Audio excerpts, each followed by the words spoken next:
Bibili ng ulam tsaka bigas. Ngayon? Opo. Tara na, be!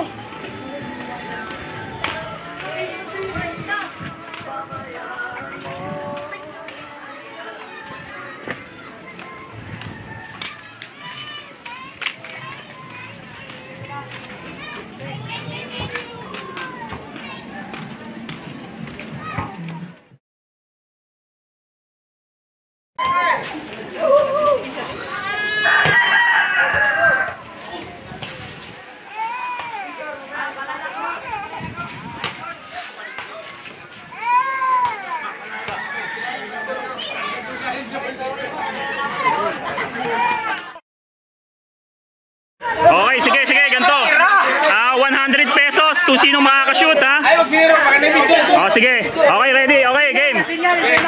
Sige, game. Okay, pila-pila, ha?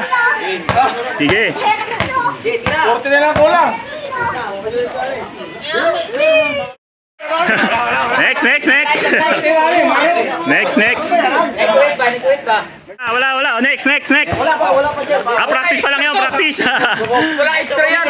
Yeah, practice. Sige, okay, go. Wala. Oh, para sa'yo, 100 pesos. Ayan. Ano masasabi mo? Ha? Salamat po. Oh, sige, isa pa, 100 pesos. Isa pa. Sige. Sige, isa pa.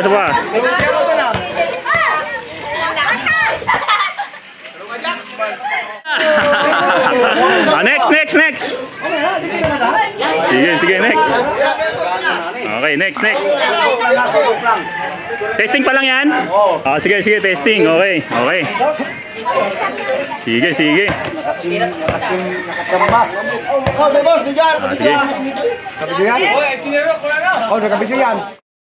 Next. Practice lang? Sige, practice muna. Sige. Easy, wala. Wala. Pwede. Oh, pila uli. Kung ano. Oh, sige, pila uli. Pila uli. Pila uli. Sige. Meron ba tatlo? Kasi babae. May tatlo ka. Sige na.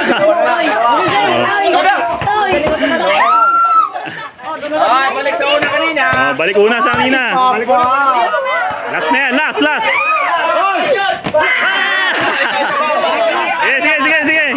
Last, kasi. Wala na testing. Hindi, wala na testing.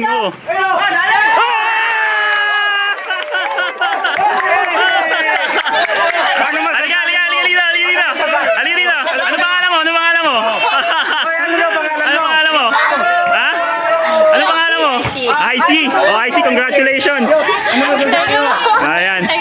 Sige, salamat sa inyo. Thank you so much. Thank you.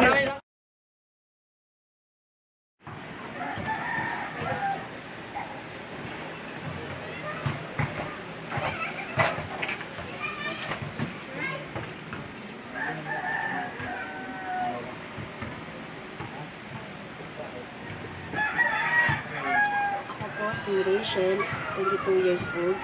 At ito po ang aking anak na si Zia, 10 months old. At ito po si Clyde, 4 years old. Ako po ay wala pong trabaho. Isa lang po ang taong bahay.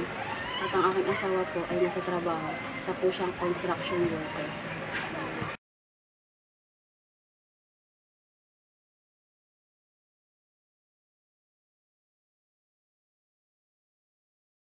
So, bali ilang months na siya nagtatrabaho? 6 months po. 6 months. Opo. So, pagkatapos nun, anong mangyayari? Wala po. If na mawalan po siya ng trabaho, naghahanap na lang po siya ng bagong trabaho. Pag wala naman po, umaasa po muna kami kay mama. Nangihingi po kami ng tulong pag kami po ay gipit na gipit. Pag wala naman po, no choice. Wala po talaga.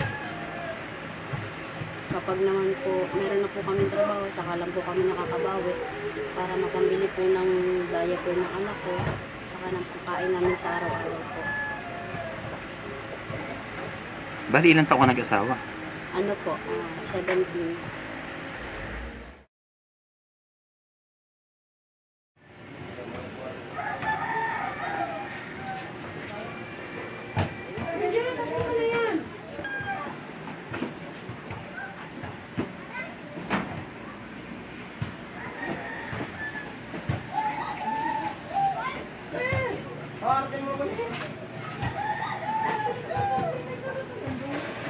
Nakapag-asawa ng maaga dahil nga po sa problema sa pamilya. Nagkaroon po kasi ng away ang mga magulang namin. Kami po ay nung bata pa po, binubugbog po kami ng papa namin dahil sa simpleng kasalanan din po na mga inutos po nila ay hindi po namin bigla agad-agad din sila susunod. Kami po ay sasaktan. Tapos ang mama ko naman po sinasaktan din po kasi nilalako daw po kahit naman po binito daw. Tapos nung anak ko, naghiwalay po sila.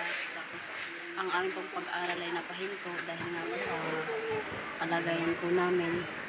At tapos ako po ay nagtrabaho po ako sa canteen. Nagtitinda po kami ng mga ulam.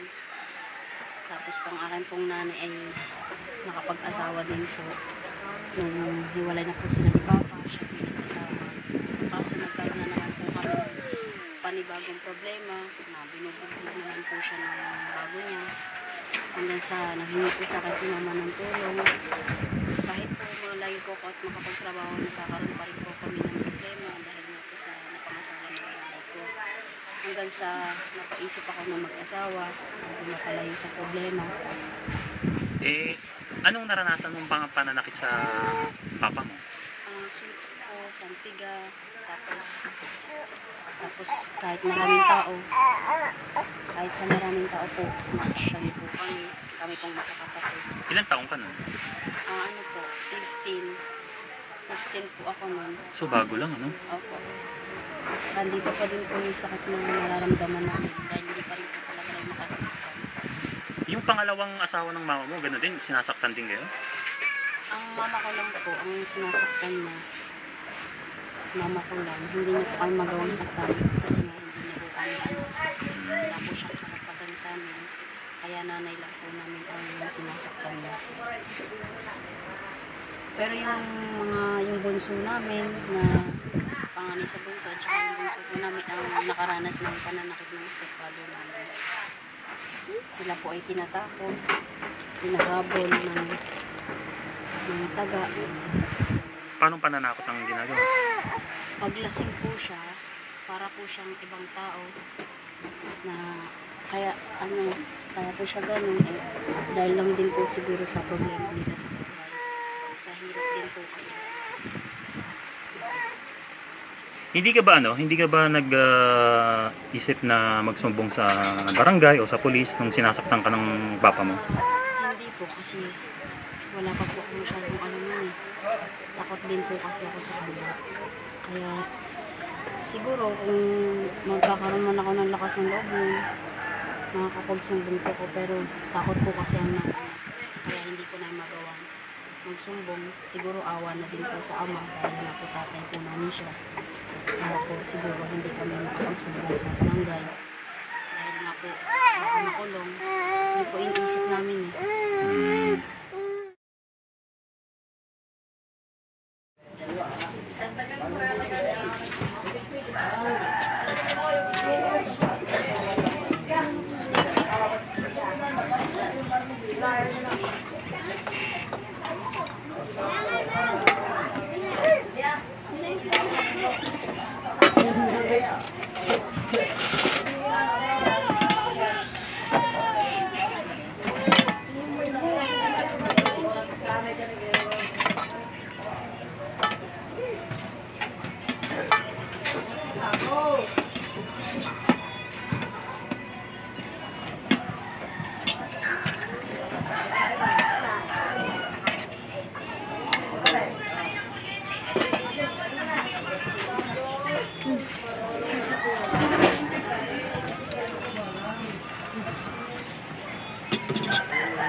Kaya na.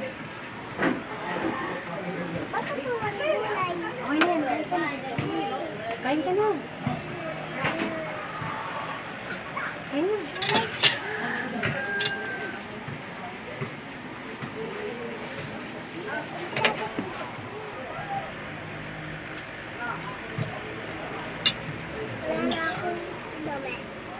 Kumain na lang ako.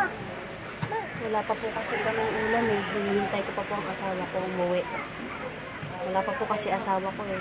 Sahod niyo po kasi ngayon, kaya po magkakaroon po kami ng ulam. Bibili lang po kami mamaya pag uwi. Kaya ito lang po ang ulam ng anak ko. Kakaunti.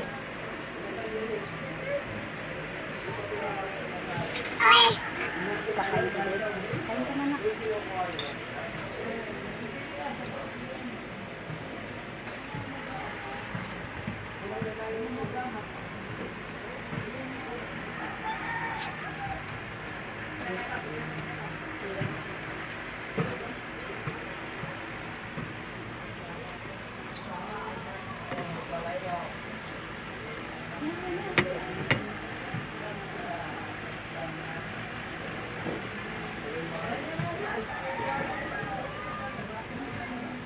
Ganito talaga dito sir, pag Sabado, maraming nagpapatugtog, mga inuman ng mga tao dito, mga mag-inom. Pag naman po natin pinagsabihan, baka po magalit, kaya mahirap po magsalita. Tayo pa po magiging masama.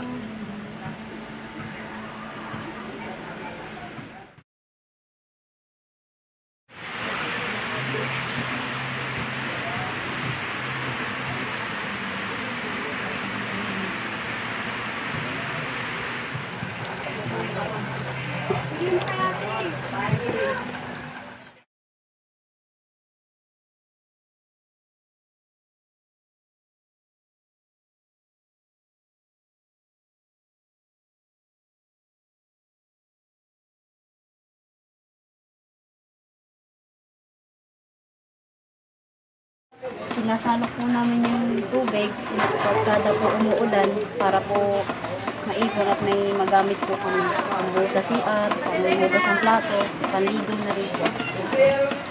Mahirap po kasi ang tubig dito, kaya po ganyan pagkada umuulan. Nagsasahod po talaga kami para po makaipon ng tubig.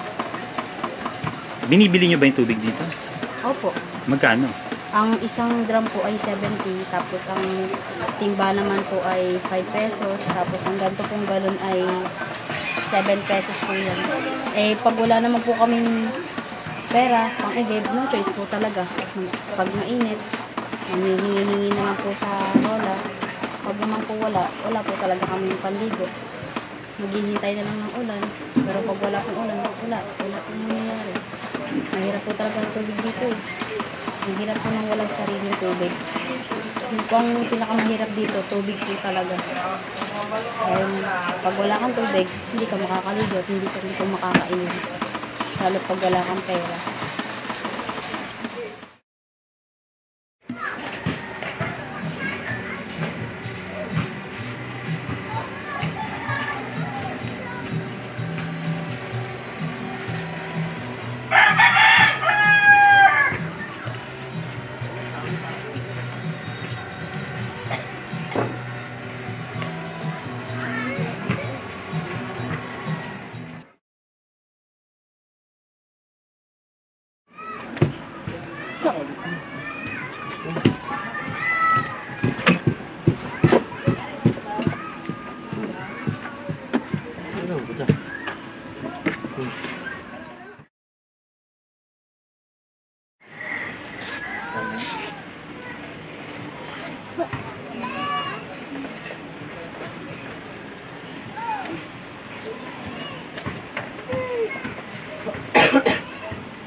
Bayad natin to ng mga utang. Sige, bayaran mo na.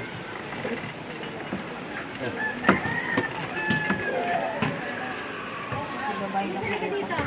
Magkano yung ano, sinahod ng asawa mo ngayon? 2.5 po.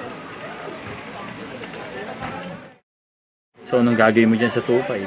Ibabadgetin ko, pamabayad sa utang, tapos iba pang bibili ng bigas tsaka ulam. Ibabayad ako ng utang.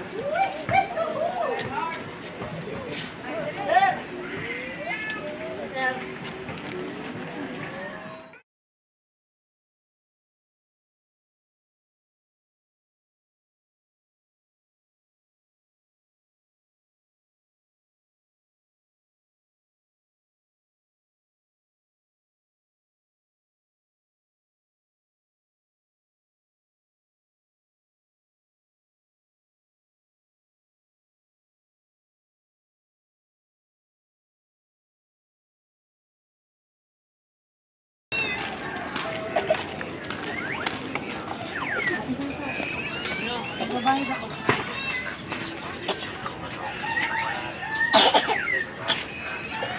Galit ka ba? Bakit? Wala lang. Hindi mo naman magkagalit. Magkano ka?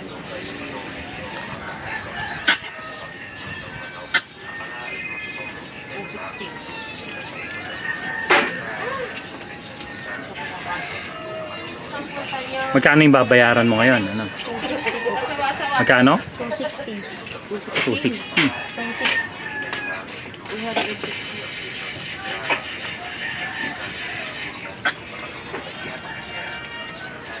Mm.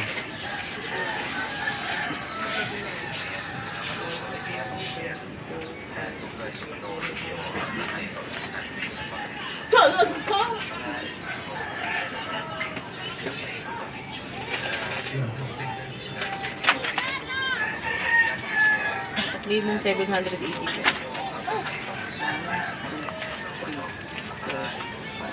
6, 7, 50, 60, 70, 80.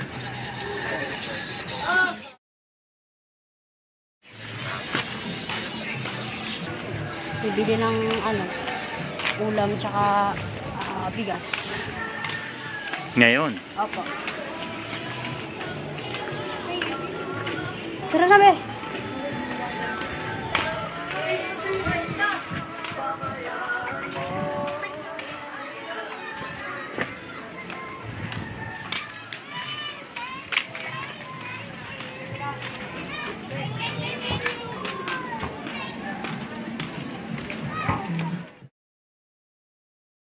Ito po, yung natirang pera po namin, ipang babayad po namin sa ASA. Tsaka yung iba po, ibibili po ng bigas. Ang hirap po talaga ng buhay kasi ito lang yung natira. Babudgetin ko pa. Sakit sa ulo. Ito na lang, sir. 400 na lang matitira sa amin. Kasi pambabayad ko yung iba sa pinagkakautangan namin. Kaya ito. Wala na talaga. 400 na lang. Pambudget namin.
Kape po tayo.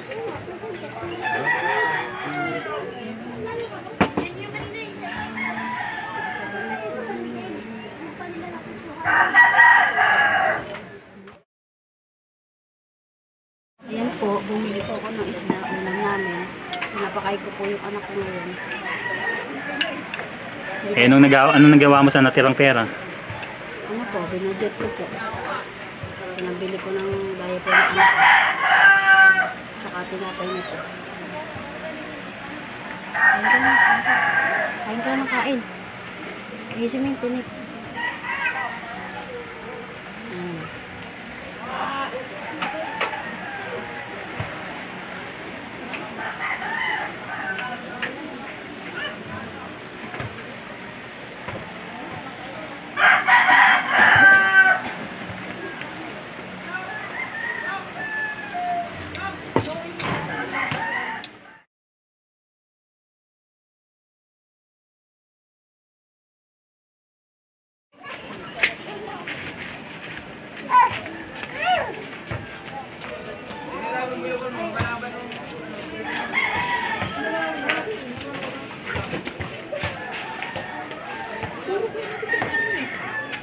Sir, ito po yung bahay namin. Pasok po kayo.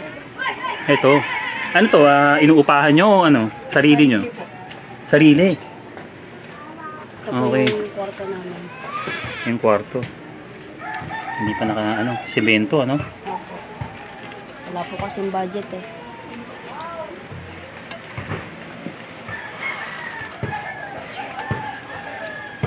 Bakit wala kayong lagayan ng damit? Ay, wala po kasing yung pambili. Kinukulang pa rin po kasi kami. Kinakapos pa din. Hindi po kaya. Tapos ito lang, no? Opo. Eh, paano pag naglakihan yung anak mo? Yun na pong problema. Oo. Eh, yung kuryente, magkano binabayad nyo dito? Ano po, minsan po, mabot po ng 2,000. Ang kuryente? Hati-hati na kayo doon. Opo. Okay. Kasi ito naman po yung kwarto ng kapatid ko. Ayan. Opo. Tapos nagluluto, Ito po yung pinakang kusina namin. ito na. Dito na rin kami naghuhugas ng plato. Pwede makita to? Opo.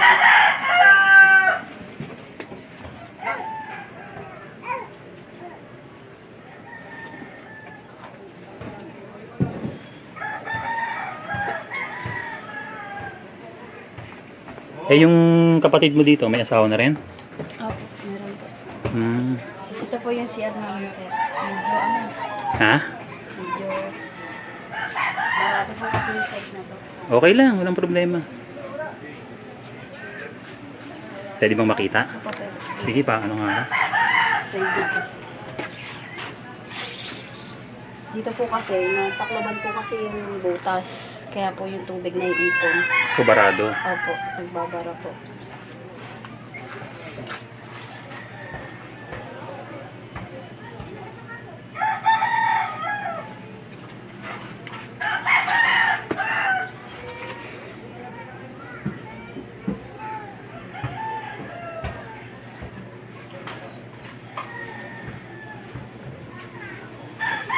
Sa pinto nyo, ito lang. Opo. Cortina.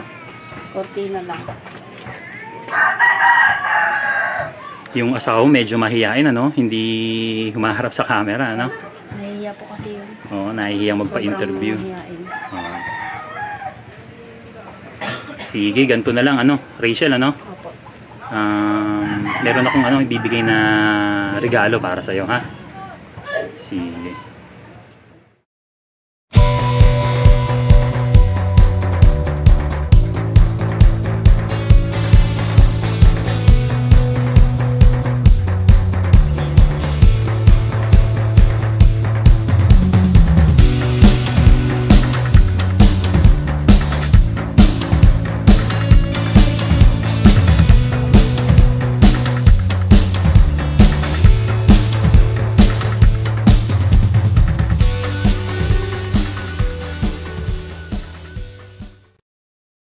So meron tayong siraulong presidente na hindi sumusunod sa utos o sa mga utos ng Korte Suprema, ng kukulong ng mga taong nagpapahayag lamang ng kanilang saloobin o mga saloobin at ng babaluktot ng konstitusyon. Impeach na yan. Impeach na yan. Siraulo na yan. Kaya minsan gusto ko na lang mag-ride at mawala. Masyadong magulo ang ating mundo, ang ating lipunan. Maraming mga siraulong diktador. Next. Practice lang? Oh, sige, practice muna. Sige. Oy, sayang oh. Okay na, okay na. Oh, sige, sige. Oh, sige, sige. Wala na. Oh! Ah! Congrats, congrats, congrats. Wala na. Wala budget. Wala, 100 lang. Down, 20-20 lang yun. 100 pesos. Oh, ano mo Salamat sa vlogger. Sige, isa pa, 100 pa. Sige, isa pa, isa pa, isa pa. Isa pa, 100 pesos pa. Rachel, ito, para ito paano makatulong sa inyo. Eh, yung asawa mo, pumasok na. Magkano uli sinahod niya? 2.5 po. 2.5, tapos pinagkasya-kasya mo lang, ano? Ang bayad ng utang. Okay. So, para makatulong sa dalawang anak mo, tsaka sa'yo, para sa inyo na rin, no? May pinabibigay si Comrade Mark na kahit pa paano, makatulong, ha? Ito. Sige, cash money. Ito. Nakakaya mo agad. Sige, sige. Ito. Mga katoto, hawak ko ang aking US o American passport. Aha. Ang aking US/American passport. Aha, mga katoto, ang aking US/American passport.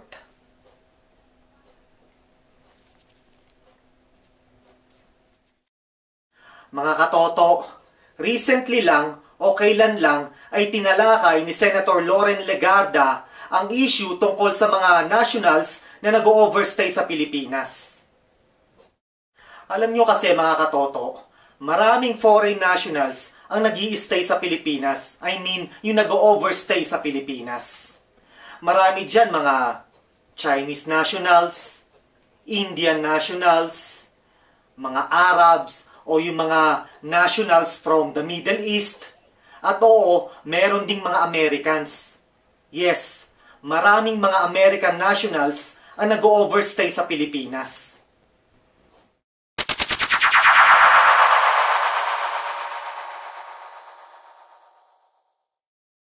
Mga katoto, ayon kay Senator Loren Legarda, ay maraming foreign nationals ang nagbabayad ng 1 million pesos para magkaroon ng unlisted o unlimited stay sa Pilipinas.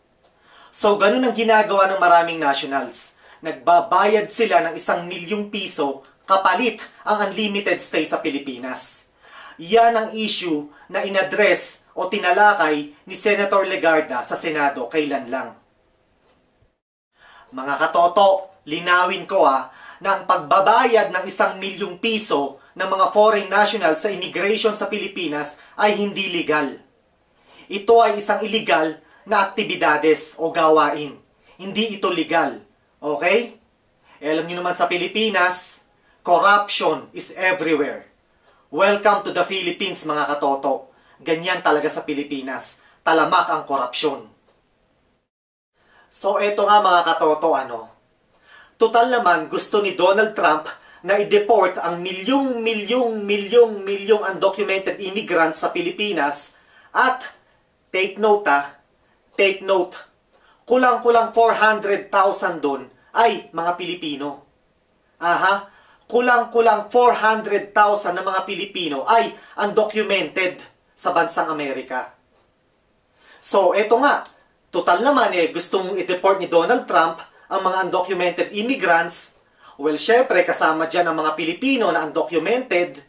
So, bakit hindi din natin i-deport ang mga American nationals na nag-overstay sa Pilipinas. 'Di ba? Para patas. Gawin nating patas. Yung mga illegal American nationals na nag-overstay sa Pilipinas, illegal aliens na sila. 'Di ba? Nag-overstay na sila eh. So, bakit hindi natin ipagde-deport yung mga yan? Para patas, 'di ba? Alam nyo kasi mga katoto, maraming mga American retirees, pagkaliit-liit ng pensyon na tinatanggap buwan-buwan. Kaya marami dyan nagpupunta sa mga mahihirap na bansa na kagaya ng Pilipinas para dun mag-retire. Magkano lang naman ang tinatanggap na pensyon niyang mga yan? Pagkaliit-liit. Kaya pupunta sila sa Pilipinas at kung saang mang mahirap na bansa para dun mag-retire. Pag-usapan natin ang Pilipinas ha. Sa Pilipinas, pumupunta yung mga yan. Tapos, nag-shopping, nag-shota ng mga Pilipinang lugmok sa kahirapan. Yung mga Pilipinang isang kahig, isang tuka. Kasi yun lang ang kaya nila eh. Wala namang Pilipinang may kaya at may pinag-aralan at angat sa buhay o sa lipunan na papatol sa mga matatandang yan. Ang kaya lang niyang mga yan ay yung mga chipipay na Pilipina na namumuhay sa kahirapan.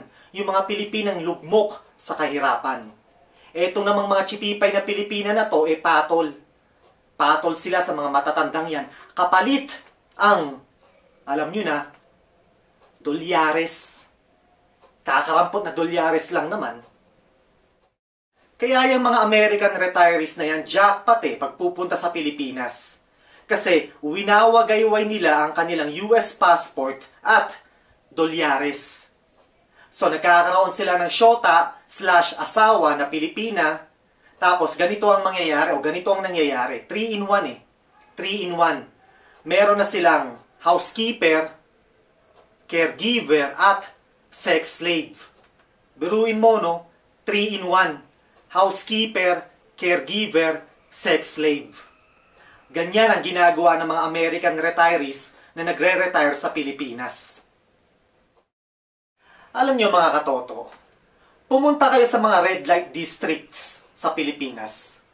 Majority ng makikita nyo dyan, mga American Caucasian sex spots. Oo, totoo. I have seen it. I have seen them using my own eyes. In my own eyes. Oo, totoo mga katoto. Karamihan ng mga makikita nyo dyan, yung mga American Caucasian sex spots. Yung mga yan na makikita nyo. So, yung mga yan yung mga taong sumasalaula sa ating pagkatao, sa ating dignidad, sa ating reputasyon, at sa ating pride of nationalism. Sa pangbababoy niyang mga yan sa ating mga kababaihan o sa mga Pilipina na naninirahan sa ating bansa, sa bansang Pilipinas, hindi lang sila ang binababoy nila. Hindi lang yung mga Pilipina na yan ang nabababoy, kundi tayong lahat. Tayong lahat ng mga Pilipino, mapalalaki at mapababae. At hindi lang tayong mga mamamayan, kundi pati rin ang ating bansa at ating watawat ay sinasalaula at binababoy niyang mga yan. Kaya alam niyo mga katoto, nakakalungkot Nakakalungkot isipin na marami sa ating mga kababayang Pilipina ay pumapatol sa mga matatandang kanuna yan, kapalit ang munting dolyares, para sila makaahon sa kahirapan. Nakakalungkot isipin. Masisisi mo ba yung mga Pilipina na yan, na ginagawa ang bagay na yon? Alam niyo naman sa bansang Pilipinas, napakahirap ng buhay. Majority ng population sa bansang Pilipinas isang kahig at isang tuka. So masisisi niyo ba ang mga Pilipina na yan, na pumapatol sa mga matandang kanuna yan? Ewan ko kung ako tatanungin nyo, hindi ko alam kung maawa ako sa kanila o maiinis Hindi ko alam. Siguro, parehas naawa at naiinis ako sa kanila.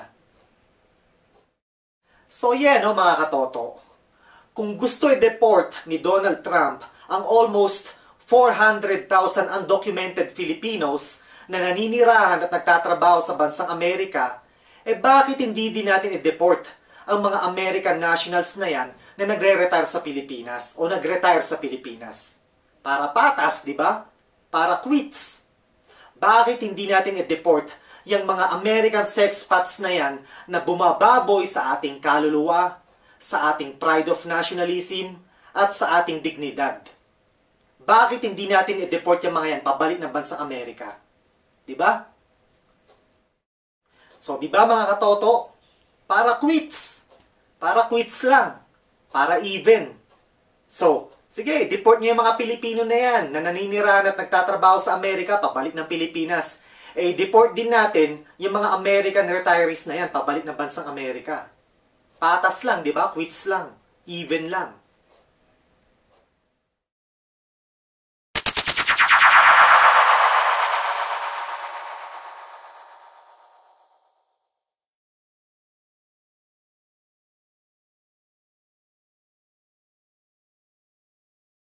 Sige.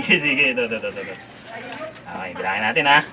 1, 2, 3, 4, 5,000 pesos ha. Para makatulong sa iyo ha. Thank you po. Anong gusto mong sabihin kay Comrade Mark? Thank you po sa lahat. Maraming salamat po. So anong balak mong gawin dyan sa pera? Para po sa Sa sa mga pambayad din ulit. pangdagdag bayad utang. Okay. Oh, sige. Paano? Sana makatulong yan ha. Sige, congratulations, Rachel ha. Sige, paano ha? Mauna na kami ha. Sige, bye-bye.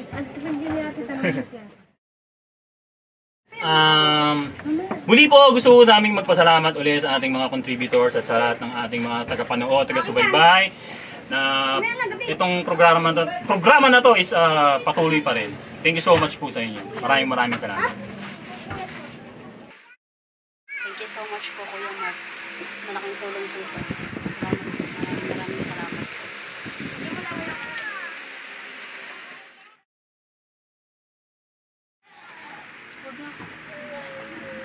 Nakapag si Bula eh.